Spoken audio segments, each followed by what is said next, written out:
ada tamu di depan, ucapku setelah melihat Mas Raffi menyelesaikan sholatnya. Ia berbalik melihatku. Siapa? Tanyanya. Gak tahu, nganterin ini. Aku memperlihatkan kunci mobil yang diberikan pria tadi. Mas Raffi membulatkan mulut dengan kepala yang manggut-manggut. Apa dia bicara sesuatu padamu? Suamiku kembali bertanya. Tidak, hanya bilang nganterin mobil saja. Sekarang masih di depan, lagi ngobrol sama ibu. Aku duduk di pinggir ranjang. Mas Raffi berdiri. Ia mengelus kepalaku sebentar, lalu keluar dengan buru-buru. Baru juga aku akan bertanya, kenapa pria itu memanggilnya Bapak. Tapi Mas Raffi pun keburu pergi. Padahal kalau dilihat lebih tua orang tadi dibandingkan suamiku. Aku keluar dari kamar ingin ikut nimbrung ngobrol bersama mereka. Namun aku tidak melihat keduanya di ruang depan. Tidak ada tamu. Juga tidak ada suamiku di sana. Di mana mereka? Aku melihat keluar rumah. Mobil yang dibawa orang tadi pun tidak ada. Aku panik. Pikiranku langsung buruk. Jangan-jangan mereka kabur atau pria tadi menculik Mas Raffi. Bu, aku berteriak. Seraya masuk ke dapur. Apa, Rah? Mas Raffi kemana? Tanyanya langsung. Cie, pengantin baru. Baru juga ditinggal bentar. Udah nyari-nyari suaminya. Bukannya menjawab pertanyaanku, ibu malah menggodaku. Bukan hanya ibu, tapi saudara-saudaraku yang masih ada di sini ikut nimbrung menggodaku. Bukan gitu. Itu ada telepon di HP-nya dia. Takut penting, ujarku berbohong. Raffi katanya pergi sebentar. Tadi dia izin sama ibu mau ke bengkel buat benerin mobil. Oh, kataku seraya duduk di kursi meja makan. Rah, kamu sudah sholat? Ibu kembali bersuara. Aku gak sholat, Bu. Aku lagi haid. Kapan? Tadi, pas waktu duhur. Ya Allah, kasihan sekali si Raffi. Gak bisa nganu ya dia, seru Bibi dari arah kamar mandi.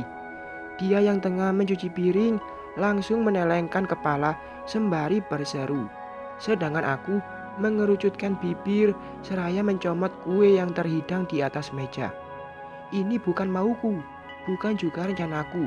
Padahal baru 3 minggu yang lalu aku selesai datang bulan dan tiba-tiba sekarang tamu itu datang lagi. Ya, gak apa-apa kali Raya datang bulan. Malah bagus. Siapa tahu aja nanti malam dia berubah pikiran dan tiba-tiba minta cerai karena matanya sudah terbuka lebar. Celetuk Naimah, anaknya Bibi. Naimah, Bibi menyebut nama anaknya dengan keras. Apa sih, Ma? Benar kan apa yang aku katakan? Ucapnya lagi tanpa rasa bersalah.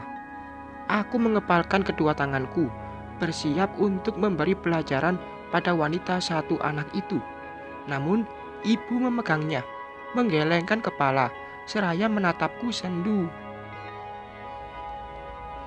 Aku berdiri dan memilih pergi ke kamar, menjatuhkan tubuhku dan berbaring di atas ranjang pengantin. Samar-samar, aku mendengar suara Bibi yang tengah menasihati anaknya. Disusul suara ibu yang menengahi anak dan ibu yang sedang beradu mulut.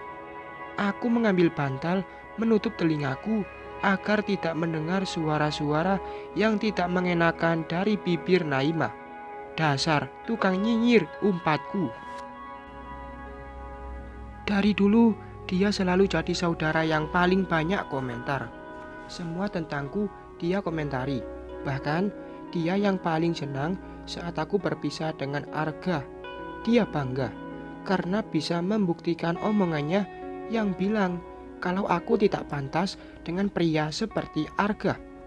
Naimah tidak mau aku mengalahkan dia yang sudah menikah terlebih dahulu dengan seorang guru sekolah dasar dan punya anak. Dia selalu beranggapan kalau dia paling baik, paling hebat, dan paling beruntung. Assalamualaikum warahmatullahi. Aku membuka mata. Samar-samar kulihat Mas Raffi sedang duduk di atas sajadah. Aku beringsut duduk dengan menyandarkan punggung pada tembok. Sudah bangun, ucapnya melihatku. Aku mengangguk, merapikan rambutku. Nyenyak sekali tidurnya. Lelah ya. Mas Raffi menyimpan sajadah, lalu dia duduk bersila di depanku. Iya, Mas, tadi sholat apa? Tanyaku. Jujur saja, setelah mendengarkan Naimah yang bertengkar dengan Bibi, aku sudah tidak ingat apa-apa lagi. Sepertinya aku tidur setengah pingsan. Sholat maghrib. Tuh, Mas Raffi menunjuk jam bergambar Hello Kitty yang sudah menunjukkan pukul 6:15. Aku hanya membulatkan mulut seraya bilang, "Oh, Mas, dari mana? Lama sekali perginya."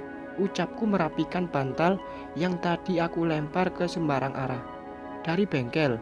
Terus lihat mama sama papa di penginapan. Takutnya mereka gak kerasan.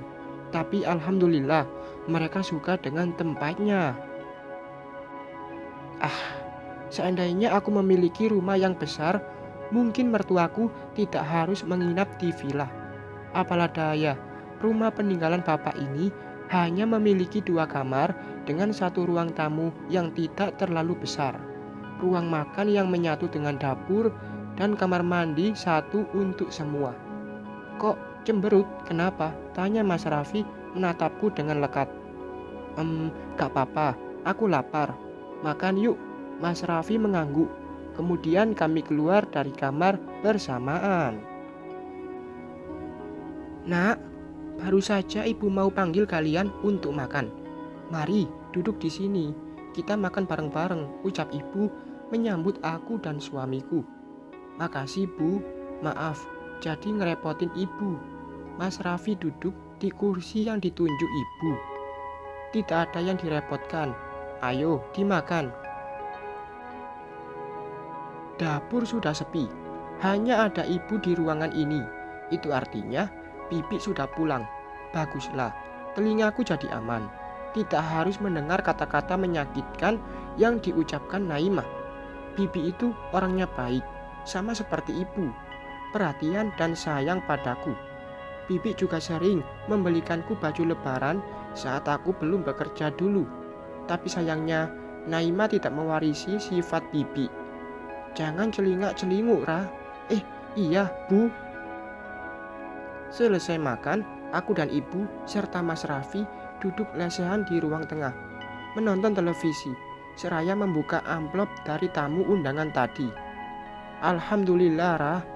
Yang sayang sama kamu itu banyak. Ini untuk bekal kalian, ujar ibu saat membuka amplop yang isinya uang berwarna merah. Aku dan Mas Raffi hanya tersenyum. Lah Bu, ini mah 2.000, kataku, memperlihatkan isi amplop itu pada ibu. Ibu terbahak sampai matanya berair. Ini apa, Ra? Tanya ibu seraya mengeluarkan isi dari amplop yang ia pegang. Kayak tisu, Bu. Tisu basah yang buat perabotan kayaknya, ujar Mas Raffi. Lah, dikira kita galon ya Bu, dikirimin tisu basah, ujarku. Ibu terbahak lagi sampai terbatuk-batuk. Sedangkan Mas Raffi hanya tersenyum simpul seraya mengunyah keripik singkong. Ada-ada saja mereka. Idenya beda-beda. Perutku jadi sakit karena terus tertawa. Padahal aku dan ibu tidak pernah mengharapkan apapun selain doa yang baik untuk rumah tangga kita. Jikapun ada yang memberi, itu rezeki buat kita. Alhamdulillah, Ra. Ini semua rezeki kalian. Disimpan ya buat bekal besok, ujar ibu menggeser tumpukan uang itu ke depanku. Ibu, sebaiknya itu buat ibu saja. Ibu yang simpen. Aku melihat pada pria yang barusan bersuara. Ibu, jangan, Nak Raffi. Ini hak kalian, rezeki kalian. Itu rezeki kami dan kami memberikan itu untuk ibu. Kami ikhlas, iya kan, Ra? Iya, jawabku singkat. Aku tidak percaya jika Mas Raffi akan sebaik itu. Aku kira dia akan mengambil sebagian atau bahkan hanya membagi ibu sebagian kecil saja. Tapi nak, ibu, aku memang bukan orang kaya. Raffi hanya seorang anak manusia yang memiliki banyak kekurangan. Tapi Raffi janji sama ibu, Raya anak ibu tidak akan kekurangan makan selama hidup dengan Raffi. Semua kebutuhan Raya insya Allah akan Raffi penuhi. Bismillah, ujar Mas Raffi menggenggam tangan ibu. Matanya begitu yakin dengan kata-kata yang dia ucapkan. Aku langsung memeluk tubuh ibu yang kini matanya sudah berkaca-kaca. Demi Tuhan, aku tersentuh dengan kata-kata yang Mas Raffi ucapkan. Semoga ini awal yang baik untuk pernikahan kita. Bersambung.